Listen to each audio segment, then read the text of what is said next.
Hello everyone, my name is Brian Schmiel, and for my Hollywood film I chose One Flew Over the Cuckoo's Nest starring Jack Nicholson. And in the film, Nicholson plays a character by the name of Randall McMurphy who is sent to a psychiatric ward, which is where the film takes place. Um, and I'm really going to be focusing on McMurphy and his mental illness, which is psychopathy. And how I'm going to be doing that is going through the film and pointing out some of the main events and showing you clips of these main events and discussing what characteristics are seen in that clip and how it's consistent with McMurphy's mental illness. And then at the end I'm going to talk about whether Hollywood did a good job depicting this mental illness and what was inconsistent with the mental illness psychopathy. So as stated before, Randall McMurphy is sent to a psychiatric ward after he claims to be mentally ill. He's sent there on 5 accounts of assault, including a statutory rape charge.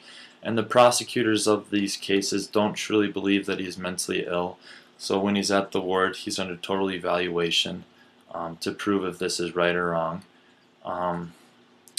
And when he first gets there, he doesn't seem to be off at all. He seems to be very mentally stable, and he comes off as this big gambling man who has this huge lust for women that's seen throughout the film, and he just seems out of place when compared with the other patients of the ward. But as the movie progresses, you start to see some characteristics that come out that are consistent with psychopathy, and it just paints a picture into what truly is McMurphy, which is a psychopath. And one of the first characteristics you see is that he's very charming, he's very convincing. He tries to get others to follow what he wants, and that can be seen in this clip that I'm about to show here, where he's trying to convince Chief, one of the guys he befriends in the ward, to escape with him out of the ward itself. But yeah, check out this clip.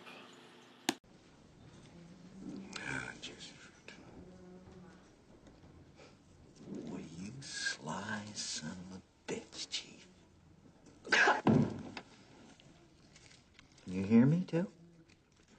Yeah, you bad. Well, I'll be goddamn, Chief. And they all think you're deaf and dumb. Jesus Christ. You fooled them, Chief. You fooled them all. God damn. What are we doing in here, Chief? Huh? What's us two guys doing in this fucking place?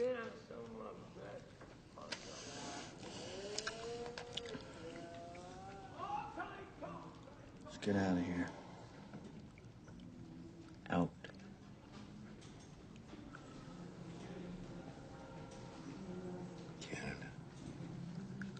Canada. We'll be there before these son of a bitches know what hit them. So as seen in that clip, McMurphy was trying to convince Chief to escape out of the ward with him. But that's not the only time that McMurphy uses his convincing ways to try to get what he wants. There's one scene where all the patients are sitting down for talk therapy, and McMurphy brings up the fact that the World Series is on TV and he wants to watch it. And Miss Ratchet, the head nurse, who he butts heads with throughout the film, brings up the fact that in order for them to watch it, she'd have to change up their whole schedule. And if McMurphy could get a majority of the patients to agree to this schedule change, they'd be allowed to watch it. So in the scene, McMurphy's running around trying to convince the other patients to raise their hand, screaming in their faces to just put their hand up, do whatever he says whatever he says for them to do. And he's just trying to convince them any way he can to get what he wants. And then there's another scene too where McMurphy is trying to convince one of the guards to let in a couple of his women friends and he's actually bribing the guard with alcohol and the temptation of another woman, and he actually convinces him to let the women in. And this is just one of the characteristics that is consistent with psychopathy illness. Um, but there's many other ones that we can see throughout this film. And um, one of the other clips I'm going to be showing you here is how McMurphy has no real remorse, no feeling of guilt for his actions, and that can be seen in this next clip. What do you do, Chess? Hit or sit?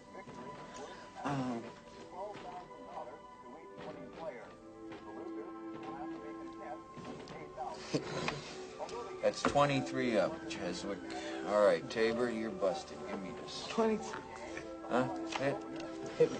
Shut up! Tabor. Come Give me a on. dime. I'm next, Tabor. You're not next. Huh? Hit me.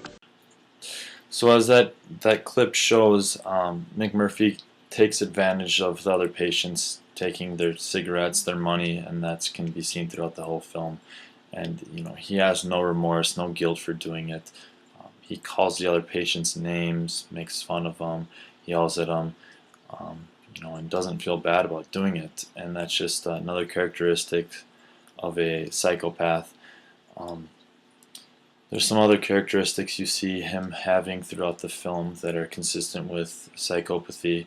A couple of them being a psychopath is very bold. Their actions are bold, and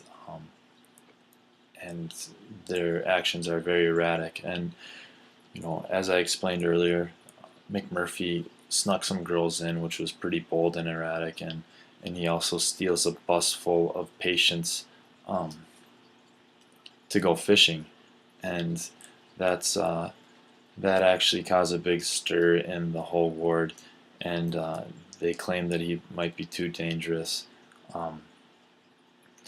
But eventually, McMurphy shows some other characteristics, and he does some things that get him in some serious trouble, and eventually the ward does something about it, and they do a lobotomy on him, which can does make you brain dead, and that's what this next clip shows.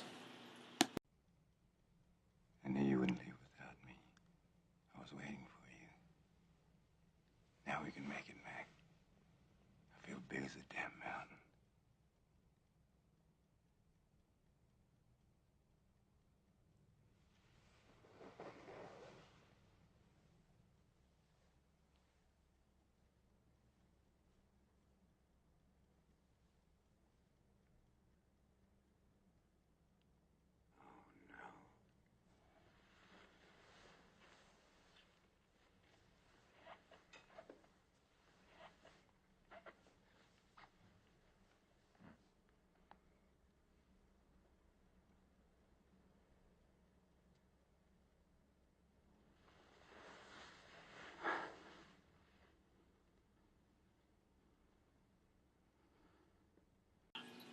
Now, although that lobotomy clip has nothing to do with the mental illness of psychopathy, I just wanted to show it because that's how the movie ends, and it's important to know that that's how people would try to help with mental illnesses back then. Shoving the ice pick through the eye and disconnecting the frontal cortex from the rest of the brain.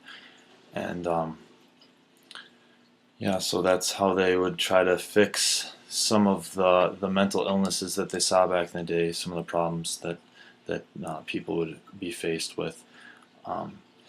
So we've seen through the film that McMurphy shows erratic and bold actions. He has no remorse for his actions, no guilt or feels bad for the things he does, and he is very convincing. He tries to get his ways, and he also has quite a bit of an anger problem, and These are just some characteristics that are consistent with a psychopath, and you know, Hollywood did a great job with this film, and Nicholson played a great role, but there were some inconsistent scenes throughout the movie that kind of went against what a psychopath would feel, what he would do.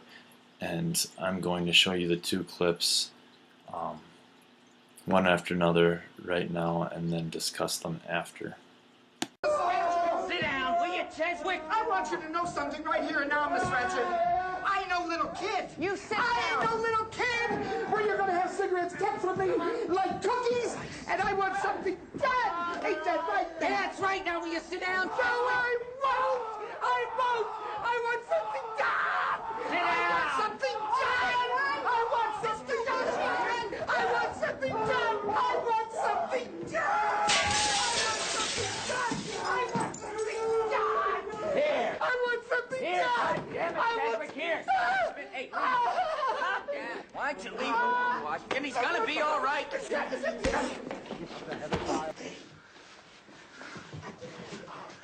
Out of the way, McMurphy. Come on. Get these people out of here. Oh, Billy. Will you guys clear the door? Everybody out. I'm tired of this. Everybody out. Oh, God damn it. Now calm down. The best thing we can do is go on with our daily routine. All right? Max! Don't! Don't! Max! Don't! No! Don't! Max! No! Now in that first clip you saw McMurphy actually break the ward window to get those cigarettes for his buddy, and he showed some sympathy for the guy, and that's inconsistent with what a psychopath feels. They have no no remorse, no feelings for anybody else besides themselves. They're out to just help themselves and not others. So there's one inconsistency throughout the film with the mental illness. And then the other clip, you see one of McMurphy's buddies actually kills himself, Billy, and the nurse Ratchet, kind of plays it off and actually is almost blaming McMurphy for it, and he doesn't like getting the blame. He doesn't like to see his buddy in that state dead. And there's some more sympathy, there's some more caring for somebody else besides himself. And that's just inconsistent with the mental illness, psychopathy. But other than that, Hollywood did a great job depicting the illness throughout the movie. It was a great movie, great flick, easy to watch. And Nicholson played a great role.